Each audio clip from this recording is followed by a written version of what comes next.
Good morning or good afternoon already.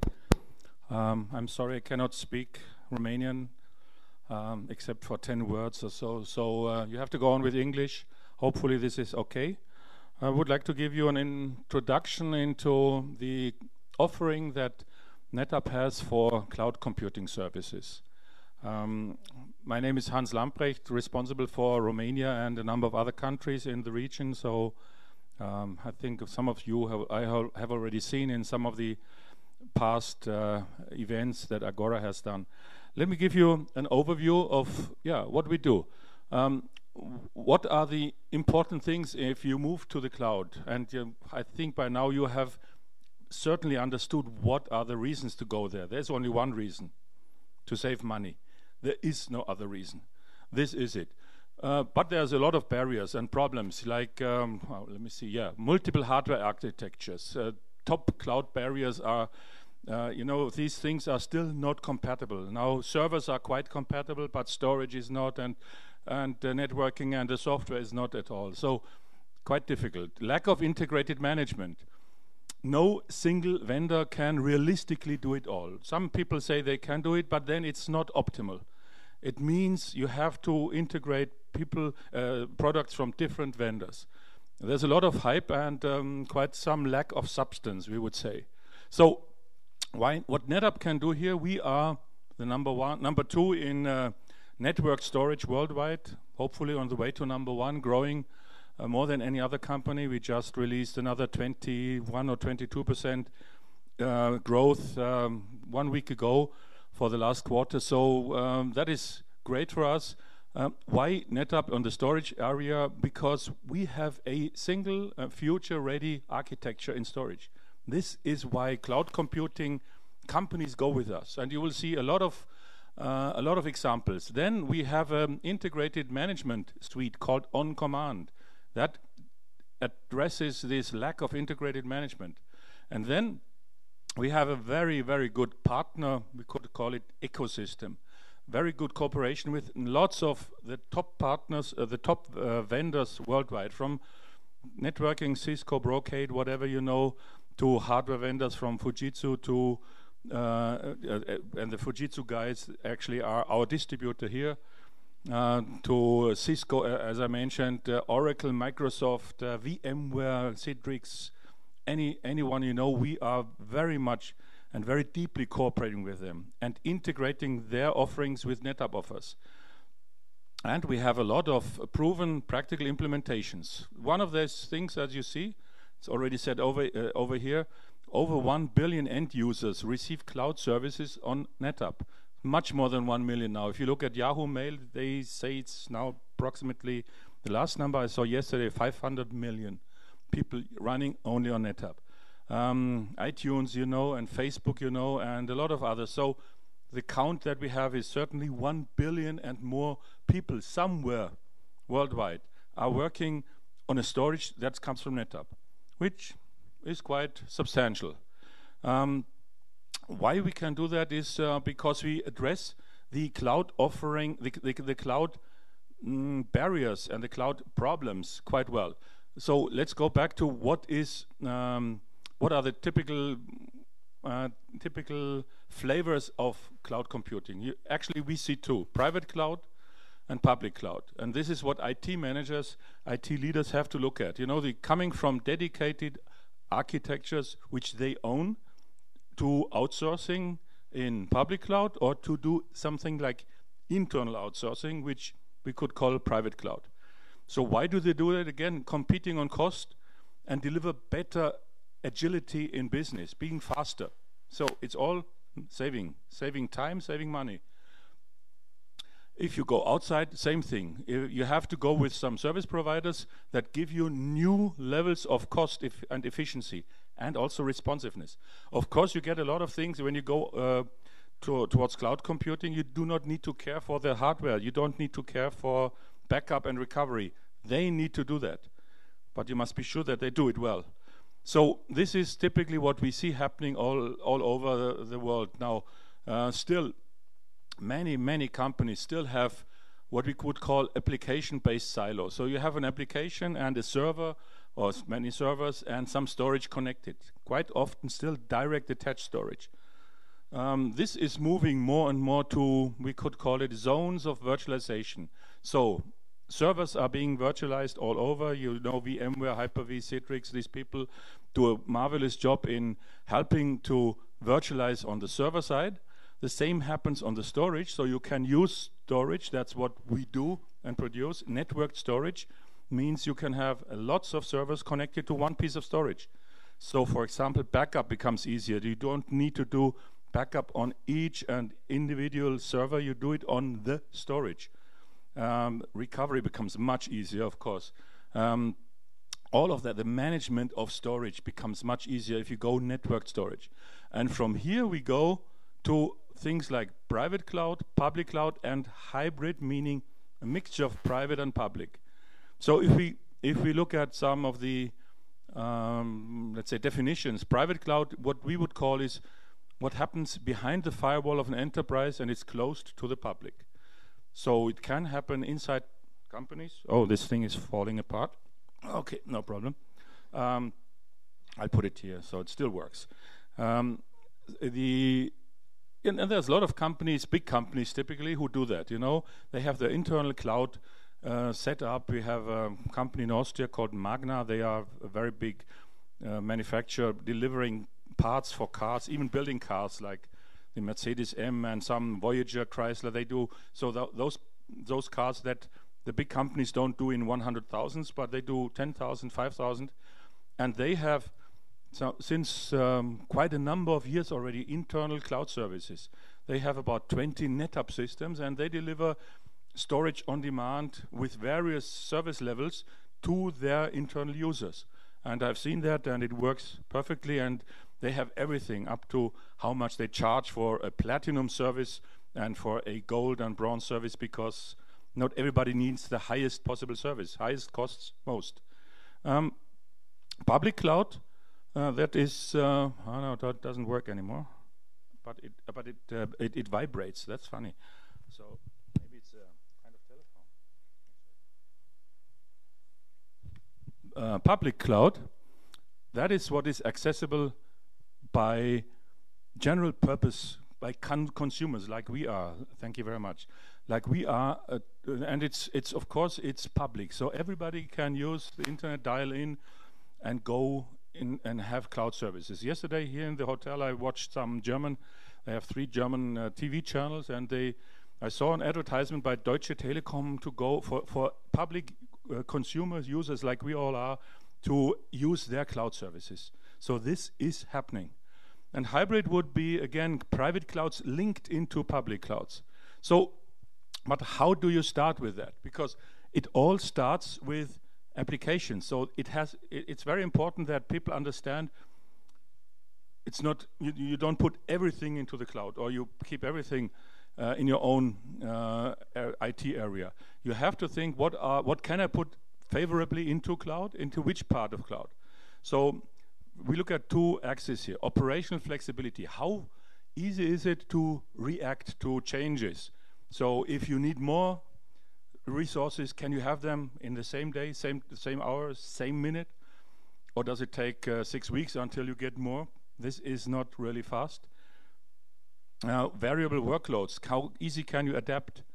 And the other axis here is the strategic value of the application. So if you have an application, and this is the application on which your company is running, because these are the secrets of the company. That is the value that the company has, and because of this application, the company makes money. You typically would not like to have that in the cloud, right? So you don't want, even if people tell you, boundaries cannot be crossed from each other and so on. You don't. This is what you want to have inside, because this is the core of your business. So maybe you don't give that into the cloud. And this is what people have to look at. So for example, some examples, public cloud typically would be non-core applications. Very easy to adapt to dynamic demands. They can do things like self-servicing and pay as you go. So this thing that the Deutsche Telekom offers, you go there, you pay as you go, you use your credit card, and you get resources. And if you need more, you ask them and you get more. Very easy. It's very readily available cloud services, but typically you could run something like, if companies are running that, CRM systems over here. Private cloud, maybe something like development and testing. So for all the people who do development testing inside a company, that could be an internal offering for them. They could also be quite dynamic, easy to change if you need more or if you need less, can have a lot of self-service and metering. Some zones of virtualization inside a company, maybe some IT applications which are already being virtualized, servers are virtualized, but still the company does not want to give it outside. And then again, as I said, the special custom applications you don't want to have outside. So these are the typical 4 types of applications, and somewhere where you would put them. So, and cloud benefits, as we see, are real. If you look at this company, Suncorp is in Australia, New Zealand, big insurance, banking company. They migrated 80% of their IT to a NETAPP-based cloud infrastructure. And what they did is, you see 7 to 2 data centers, space requirements down by 75%. Not down 2, but down by 75. The storage costs 40% less in the first 18 months. Total IT costs reduced by 30%. And of course, what it gives you, now you are much easier to be accessed by the public. So the online business, insurance business, went from 10 to 40%. So it enables new businesses. This is what they did. So if you want to go into this private cloud exercise, what would you need? Of course, what you need is, and the most and central thing that not only we as a storage provider, but I think everybody would agree is your data. This is, there are 2 things, well, 2 ingredients that a company needs to have and control over, and they need to protect as much as they can. This is the information or the data they have, and this is the people that are working there. All the other stuff is replaceable, and you can work, and you can have anything failing, and if offices go down or you change that, it's no problem. But if you lose your data, you're dead. And if you lose the right people, companies typically will not live for long. So that's why we say data is central to the cloud architecture. And it is very important that it is a flexible and very efficient architecture which goes over these silos of different applications. And that is where NetApp is certainly the best storage available, because that's the only product slide that I have. We have one family of products reaching from very small, well, very small. It still can have 68 terabyte of disk drives, but let's say a small product like in the 5,000 to 10,000 euro range, and then you go up to the millions of euros. And all of them are running the same operating system. All of them can be upgraded from here to there to there. You do not throw away any data, any disks. You just take out one processor, put in a bigger one, and the system can handle more users, more applications, more servers. And you can connect them to any protocol that you have. It can be a fiber channel, can be for file sharing, NAS, NFS or CIFS, it can be iSCSI if you have Exchange. So because of this very flexible storage architecture, which currently only NetApp has, this is the foundation for cloud computing services. This is why people go with us. It's simply cheaper to have all of that in one family. If you just need more, you go up, and that's what we call scaling up. If you need even bigger systems, which even the biggest one cannot handle anymore with the applications, because you have huge demands on data or on users, what you can do then, you can connect these systems, let's say in parallel, many of them, like 20 of them, and then you have, that's what we call scale out. There's some companies now also coming out with scale out storage. But nobody has it truly unified. That means you have all the protocols there. Nobody has the same possibility to connect these systems, and you have a volume going over 1,000 or 2,000 disks if you want. And we have applications which need that. So this is why people go with NetApp. But if you want to go this way towards the private cloud, for example, you have certain things to look at, service requirements. We would call them, you have to define your services. That's what we call a service catalog. Optimize your service delivery, what we call analytics. You should be able to rapidly deploy your services. That's what we call automation. And if the best thing of all would be if you had self-service. So your end users should be able to do as much as possible, so you don't need IT people to do all of what the end user could do. And this is actually what we can do, because we have a suite of software management and management software, I would call it, called on-command. This the on-command catalog can automatically provision services from a virtual storage pool for the optimal efficiency, depending if you have silver or gold or bronze SLAs defined. This is what on-command catalog does. So you define the services and we help you to put the right users in the right place. The same goes for on-command insight. This is the analytics part. You can really analyze what is going on in the system. Where do we have, how much storage do we have? How many networking fiber channel ports do we have? Are all of them used? Some of them are overused, some of them are never used. You would not believe how many big companies do not use all of their assets. Typically when we run this thing, so when we run this on-command insight in a bigger company, we find 20 or 25% of fiber channel ports are not used at all. And some others are full all over. So because complex architectures are not easy to look through, this is what you need. What's causing performance problems? The next thing would be automation.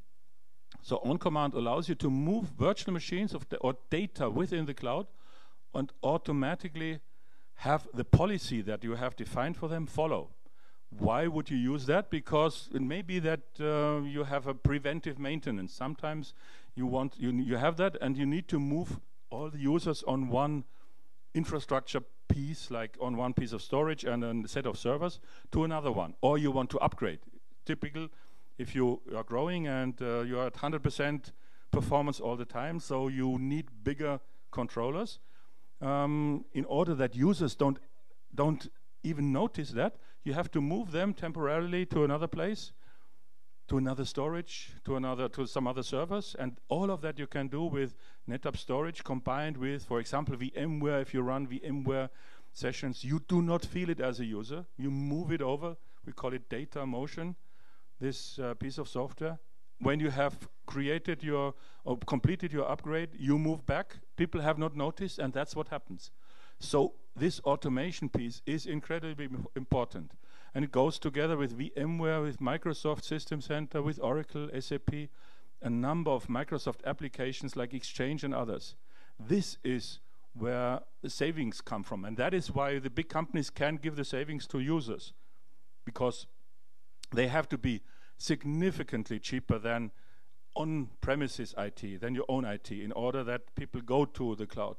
So this is what some people say, like we accelerated the resource provisioning from weeks to minutes. So it's not something which is 10% savings or 20, it is 90, 95, 99% savings that we can help with. And finally, the self-service. On command, again, enables simple and fast creation of self-service portals. So this is what T-Systems is using, for example, to, again, one of those companies inside Deutsche Telekom, where you can go there, you ask for 8 CPUs because you have a heavy computational SAP environment. You want to have 64 gigabytes of memory, of RAM, and you want to have 500 gigabytes of disk space, and you'll have it through a portal, through a user portal. I think it's about 6 questions you have to answer, and then you have it. Well, you have to give your credit card probably, or you have to have some way to, they have to have a way to charge you for money. But this is how easy it can be. And this is what you will see all over in the next several years. So that's what other people say. On-demand self-service access to computing resources reduced planned customer support by up to 40%. That means, again, this is where you can save. So how we can deliver that? Not at all alone. This is why we need to have all these cloud management partners from the software side, Microsoft, and a lot of them are not here. Cisco is not even here, and so many others. So a lot of companies to deliver that. With some of them, we have created so-called pre-validated solution stacks. This is something which addresses the people who build cloud computing. So if you're an end user, well, the thing that you should know is that what we have done together with Citrix and with VMware and with Cisco, created environments where we can guarantee that this works. So for example, what we guarantee is that we have secure multi-tenancy. We have a software product. When I joined NetApp 7 years ago, I didn't know where to sell it, called Multistore. What this thing does is it shields users on the same storage from each other, and you cannot cross from one user to the other. So you have hundreds of different partitions in your storage to secure this, what we call multi-tenancy. And that works together with servers and with VMware, for example, and based on that, then SAP and others are running. So these solution stacks, this is what a builder of cloud services can take and build on top of it. Very important that it's validated. We know how this works, and we guarantee it works. And then, if you go to the public cloud, then you see other companies coming like Accenture, Avanade, CSC and others to use what we give them together with others and create turnkey solutions. So, as I said earlier, private clouds deliver a lot of business results, and so do public clouds. So there is no big difference. It's only we can access it, or we are not allowed as users to access that because it's only internal. There is no other major difference. So worldwide we have, as you see, a lot of suppliers in public cloud who deliver something like you all know all these things now, right? IaaS and SaaS and data protection as a service and SAP as a service and whatever as a service. So people like I mentioned T-Systems, Siemens, some of the well-known Unisys, of course, and a lot of big companies in the US already using that and giving outsourcing possibilities, and British Telecom and many, many others. So, and finally, you also see people who are somehow merging private and public clouds, like BMW is a good example of that. They have some internal cloud computing. Actually, they outsource it to T-Systems. T-Systems runs it for them, and they also use, so that's an internal, I would say, private cloud, and they also access public cloud. It's simple, and for the users, you don't see it, you don't feel it, you don't know where you are. This is exactly what, if we look at how many people worldwide work on NetApp in the background, you don't know that if you are iTunes, all your stuff is running on NetApp.